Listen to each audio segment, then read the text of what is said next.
Hello, everyone, and welcome to today's webinar hosted by the American Academy of Pediatrics on 7 secrets for a stress-free start to your family's day. We're so glad you have joined us today. A few pieces of housekeeping before we begin. The audio for today's event will come through your computer speakers. Be sure they are turned on and the volume turned up. I would now like to introduce our host, Dr. Jennifer Hsu. Dr. Hsu is a practicing pediatrician and mother of 2 children. A frequent guest on national and local television, she is the medical editor of HealthyChildren.org and co-author of Heading Home with Your Newborn, From Birth to Reality, and Food Fights, Winning the Nutritional Challenges of Parenthood, Armed with Insight, Humor, and a Bottle of Ketchup. Welcome, Dr. Hsu. Thank you for the introduction, and welcome, everyone. I'm so excited to be talking to you today about how you can ease the morning madness and smooth out some wrinkles in your family's morning routine. And since being in a rush is the main reason why some families skip breakfast, I'm also going to share some tips for how your family can get the fuel they need for the day. Now let's get started. Well, actually, we'll start things the night before. Number 1, is your child getting enough sleep? Mornings are bound to be harder if kids are overtired. No matter what their age, tired kids tend to be cranky. And cranky kids are far less likely to sit down for a well-balanced breakfast. Not only that, but sleep has proven itself to be a crucial ingredient in children's health overall. On school nights, children need a regular time to go to sleep. Lights can go out at different times for different children in the family, though, depending on how much sleep each child needs. In our house, my son slept from 7 p.m. till 7 a.m. until he was about 10 years old. Now, as a teenager, he sleeps from 9 p.m. to 7 a.m., while our 5-year-old daughter sleeps from 8 p.m. to 5, and that's without a nap. While it's true that sleep needs vary from one person to another, there are some very reasonable science-based guidelines to help you determine whether your child is getting the sleep he or she needs to grow, learn, and play. The American Academy of Pediatrics recently endorsed new guidelines from the American Academy of Sleep Medicine regarding just how much sleep children need at different stages in their development. Keep in mind that these numbers reflect total sleep hours in a 24-hour period. So if your son or daughter still naps, you'll need to take that into account when you add up his or her typical sleep hours. If these numbers are surprising to you, you're not alone. Parents, especially working and single parents, are often forced to get by on 5, 6, or even fewer hours of sleep each night. This is likely impacting your own social and mental functioning, as well as increasing your risk for other health problems. It might be tempting to think that your kids can also get by with less sleep than they need, or that they should be able to cope fairly well with a few skipped hours here and there. However, children tend to thrive on regular bedtime routines. Not getting enough sleep on a regular basis can lead to some pretty difficult behaviors and health problems like irritability, difficulty concentrating, hypertension, obesity, headache, and depression. Children who get enough sleep have healthier immune systems and better school performance, behavior, memory, and mental health. Kids thrive on routines, especially at bedtime. In our house, we use the 4 B's of bedtime: bath, brush, book, and bed. It has worked wonders for us and is a great way to structure a child's nighttime routine. As an added bonus, it's easy to remember. Give your child a bath or shower, brush teeth, read a book together, and then it's time for bed. Give it a try in your house and see if it helps. Number 2, prep the night before. Streamlining things is always a good idea. So think about things you can put in order the night before. Here are the usual suspects. These include pre-making lunch, choosing the next day's outfit, down to the shoes and any accessories. And this is an important item for parents of young children with growing independence. Make sure to involve your child if she feels strongly about what she wears. Repack backpacks for the next day. Place all school, childcare, and work items, even coats, by the door. But you can take it up a notch too. As I mentioned in the 4 B's of bath time, you can have your kids bathe or shower at night, depending on their age and preference for morning or nighttime showers. To take it a step further, in our house we went through a phase when my son would put on clean clothes after his bath, sleep in them, and then wear them to school the next day to save time in the morning. This eliminated any disagreements about what he would wear, and it also gave him more time for breakfast. Speaking of breakfast, you can make breakfast before bedtime. Simple examples such as hard-boiling eggs ahead of time, or buying them pre-boiled like I do, or having your child's favorite cold cereal dished out the night before to pair with some milk and fruit can mean the difference between time for a balanced breakfast and running out the door without it. But let's be honest, finding time in the evenings can be pretty challenging too. So look for areas where you can save a few minutes here and there. For example, try preparing a few meals ahead of time each week, or make extra food to use for leftover night. This little bit of extra time at night can make it easier for you to do some prep work that, in turn, can improve the morning rush. On Sundays, I usually make enough lunchbox sandwiches for the whole week and keep them in the fridge. Note that this only works if they're not going to get soggy. Then I put aside 5 days' worth of side items like fruit, pretzels, and water so that everything is ready to go back into the lunchbox once it has been emptied each afternoon. The only thing left to do in the morning is put in a fresh ice pack. Also, see if you can get your entire family involved in the evening chores and responsibilities like cleaning up the kitchen after dinner, packing backpacks and lunches, and setting aside the next day's clothes. With everyone's help, it will get done much quicker and free up some time for you in the evening. Keep your expectations realistic, though, and remember that some tasks may just have to wait until the weekend. Also, if you're more of a morning person, which I am not, you may be better off waking up early and getting all this stuff done. You can also divide and conquer. At our house, I tend to take the evening shift, and my husband makes breakfast for the kids. Some parents feel a lot of stress and fatigue as they try to juggle their responsibilities at home and work. If you're starting to feel burned out, or if you're especially stressed at the end of the day, try to develop rituals that improve your frame of mind, like spending some time, even a few minutes, by yourself in order to put a distance between you and the day's stresses.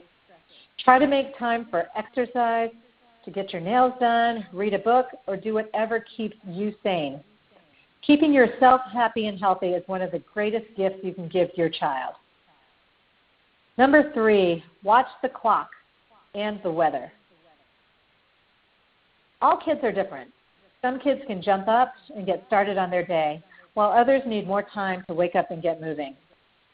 For kids who need a little extra time, set that alarm or wake-up time just a bit earlier so they aren't forced to rush. Start small. Sometimes just an extra 5 minutes to wake up can make all the difference in the morning. If that's not enough time, wake your child 10 minutes earlier. Of course, you'll need to adjust their bedtime to avoid reducing the total sleep time. Keep in mind that sometimes kids move slowly because they're still learning decision-making skills. This takes time, and kids master these skills at different ages. So be realistic about what your child is capable of, especially in the morning. Try reducing the number of decisions your child needs to make by planning ahead, as we mentioned before about choosing clothes. This can take the pressure off your child and help him or her get through the morning routine more smoothly. Younger kids may benefit from a poster board checklist of morning tasks, such as getting dressed, combing hair, eating breakfast, and brushing teeth. Use pictures if they can't read yet. And once they check off all their tasks, you can reward them with a sticker. Checklists and clocks or timers may also be helpful for older children with attention difficulties. Another thing that can certainly affect your morning routine is the one thing that we can't do anything about, and that's the weather. But we can prepare. Bad weather can definitely add to the morning madness, so become a weather watcher. Check the weather the night before so you can plan accordingly and avoid the last-minute scramble to find coats, hats, boots, or umbrellas. If you have teen drivers, make sure they allow plenty of time to get to school, especially in bad weather. And consider only allowing unsupervised driving in severe weather as your teen gains driving experience. Number 4, keep mornings screen-free. Did you know that TV naturally slows many of us down? It's a good idea to get rid of any screen distractions in the morning. Try turning it off and see if people in your house start moving faster. The same goes for kids' computer games, video games, and social media updates.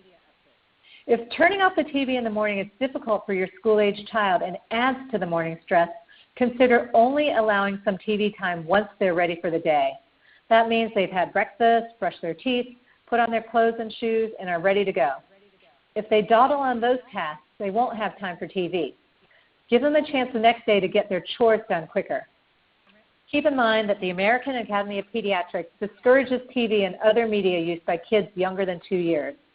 For older children, total entertainment screen time should be limited to less than 1 to 2 hours per day. So if your kids are getting screen time in the morning as well as after school or in the evening, that can really add up. Also, food and TV are not a good mix. Studies have shown that excessive TV watching is associated with obesity in children. Why? Because there's too much unconscious eating that takes place in front of the TV. It's easy for kids to simply eat their way from one program to the next. Distracted by the TV, they'll often eat long beyond when they're full. In addition, children may be bombarded by commercials for sweetened cereals and fast food restaurants. Finally, watching TV is a sedentary activity, not an active one. The end result? Weight gain. So what can you do? It may be tempting in the morning rush, but do not place your baby in front of the TV. It takes away from real face-to-face interactions with you and other family members. Even as others rush around getting ready, babies can benefit from these interactions. Set a no TV rule during meals, including breakfast. And share your morning meal as a family. Mealtime is an important time for family conversations and sharing the day's plans without the TV getting in the way. I think we can all recognize that media and digital devices are a huge part of our world today. The benefits of these devices, if used moderately and appropriately, can be great. But research has shown that face-to-face time with family, friends, and teachers plays a pivotal and even more important role in promoting children's learning and healthy development. So keep face-to-face interactions on the forefront whenever possible, and don't let media and technology get in the way. Number 5, don't skip the good stuff. And what's the good stuff? Breakfast. Nearly half of all American families regularly skip breakfast. Is your family one of them? Children who skip breakfast may not concentrate well at school or may lack the energy that they need to play.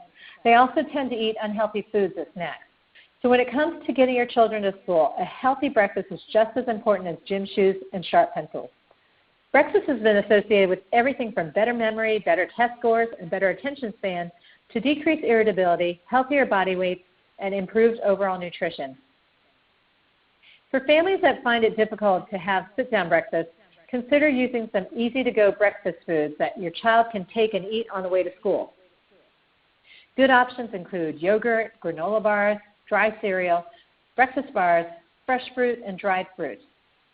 And if your children don't enjoy traditional breakfast foods, try one of these. A breakfast shake. Combine milk, fruit, and ice in the blender. A frozen banana. Dip a banana in yogurt, then roll it in crushed cereal. Freeze overnight and enjoy the next day.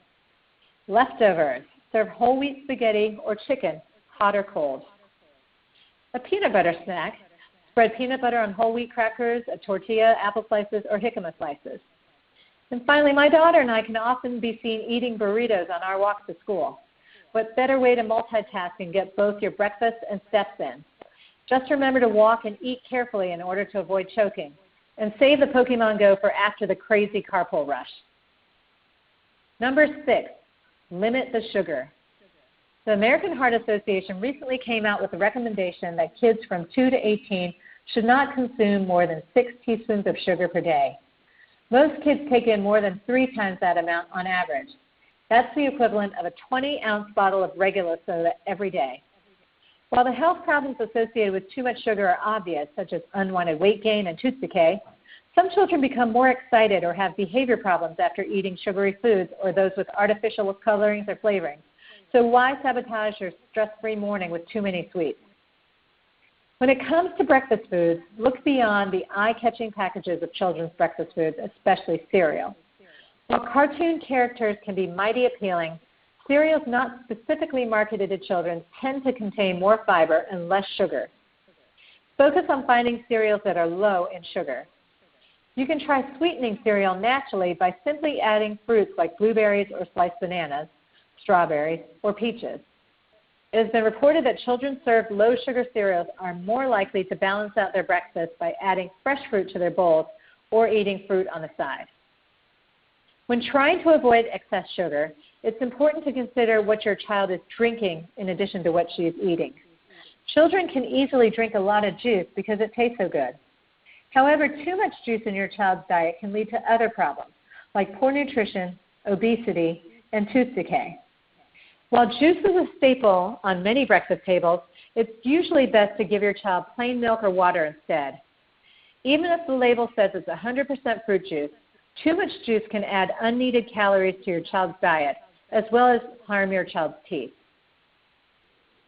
The American Academy of Pediatrics has the following recommendations for juice. Do not give fruit juice to infants younger than 6 months, since it offers no nutritional benefit at this age. After 6 months of age, infants may have limited amounts of juice each day, although you may want to consider not offering juice of any kind for the first year. For kids from 1 to 6, limit juice to 4 to 6 ounces per day. For breakfast, offer whole fruits instead. Whole fruits provide just as much fiber and other nutrients. And do not allow your child to carry a box or cup of juice throughout the day. This can really add up the amount of juice your child drinks. Older kids from 7 to 18 should limit juice to 8 to 12 ounces per day. Keep in mind that fruit juice is not the only drink that can add extra sugar to your child's diet. Soda, sports drinks, and energy drinks all contain unneeded amounts of sugar. In fact, sports and energy drinks are heavily marketed to children and adolescents, but in most cases, kids don't need them. And some of these products contain substances that could be harmful to children, such as caffeine. So after the big game, give your child water. That's usually all they need to stay hydrated. Number 7, bring on the milk.